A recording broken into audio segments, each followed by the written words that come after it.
feel to be back in the Karate Kid world? How does it? What is this experience for you?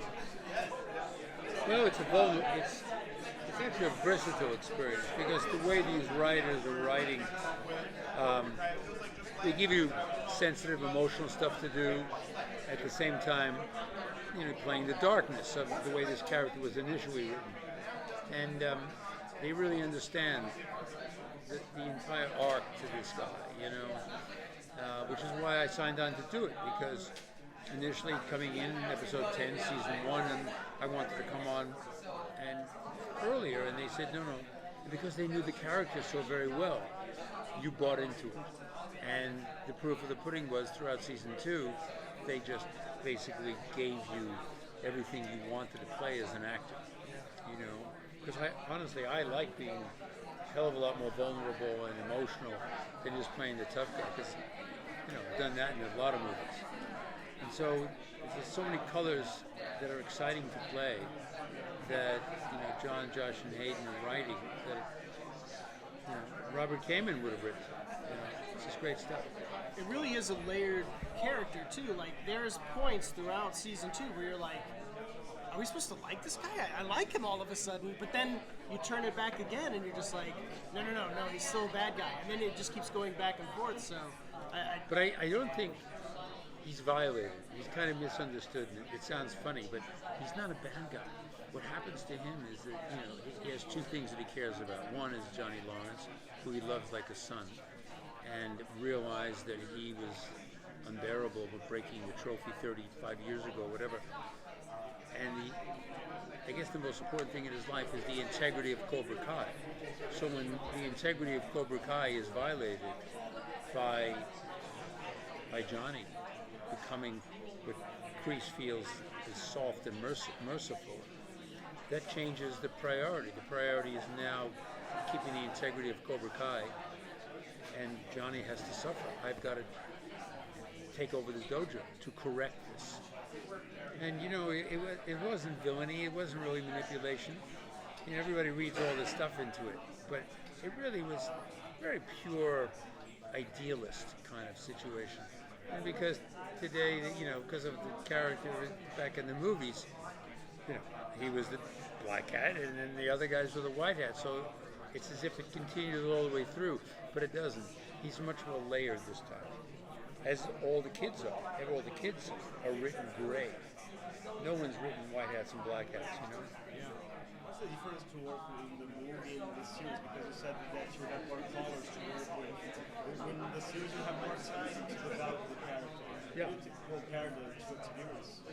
Well, when you do a big movie, I'm going to see Tarantino's movie, I'm in that movie. And when you have Once Upon a Time in Hollywood, when you have a lot of time on a big movie, you can get time. And you develop the characters exciting. On a TV series, you have several months all the time from one season to the next, if you know you're getting picked up. When we did Cagney and Lacey years ago, we never knew we were going to get picked up. So it was kind of, the characters were conventional police people, so it's, it was easier. But in a situation like this, you really can develop what it was like to be an Army Ranger in Vietnam. You can go, because your backstories inevitably get told. They have to, because everybody wants to know the full picture of a television personality, the full picture of a television character, So, yeah, you do have a lot more time to prepare and do your research, and that's, to me, more fun than most of the time acting. I love doing research and development on characters. It's so much fun. Speaking of backstory, season 2, you don't know if you're telling the truth or not when you're talking about yourself. As you mentioned, we had to disagree for a while. As far as an actor, for you, do you know your own backstory as far as how this character came to be, how it is? The show deals with a lot of John is the person he is, and all these kids with how they get movies, so it kind of showcases how somebody gets to a certain point. Well, I think backstory is the most important thing you can do as an actor. Doesn't matter what role it is, and it's easier to do in period pieces, But in this kind of show, because the characters were so iconic from so long ago, and now you're creating something that's sort of a phenomenon, the same actors working 35 years later in the same characters, setting all these records, so many people watching, that you have to know a backstory. And so I do the backstory. I sit with the Army Rangers and I chat with them. And I met with the writers and I say, this is what I'd like to do to create the background for Cobra Kai. They were 5 pages ahead of me of notes. I would go with 5 pages of my legal paper, notes, meeting with friends of mine who were Army Rangers, Vietnam vets. These writers were ahead of me. They knew more about my character than I knew. And which will come out a lot in this season, because now we're going to delve back into the origin of Miyagi-Do and the origin of Cobra Kai. So, backstory of, I know where John Kreese was. Is everything I created going to happen?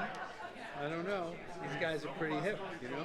So they think so far ahead of the game that they might come up with better ideas than I would about my character, that I originated.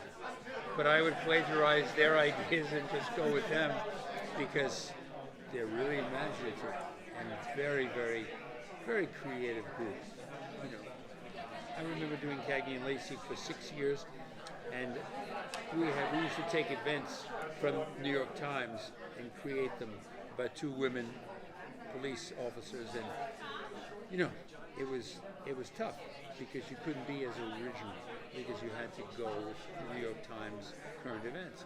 These men write in their heads about what happens to these iconic characters that easily, if you write incorrectly, if you write in a boring fashion, no one's going to buy it because they're always comparing you to that wonderful writing of Robert Kamen back 35 years ago, and you know, you're looking to fail. But we didn't fail. And the only reason we didn't fail is because they write as well as our initial host, Robert Kamen, who wrote the No Mercies and the Sweep Your Legs and Mercy is for the Weak, and we're still saying those lines today. And how many movies can we say we're still saying, make you an offer you can't refuse, play it against Sam, the force be with you, you know? There aren't that many movies we can say in the last 50 years we remember the lines. Karate Kid and Cobra Kai, we do. There you go.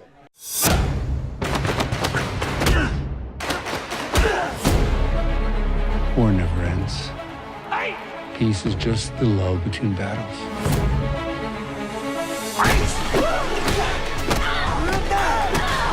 The real story's only just begun.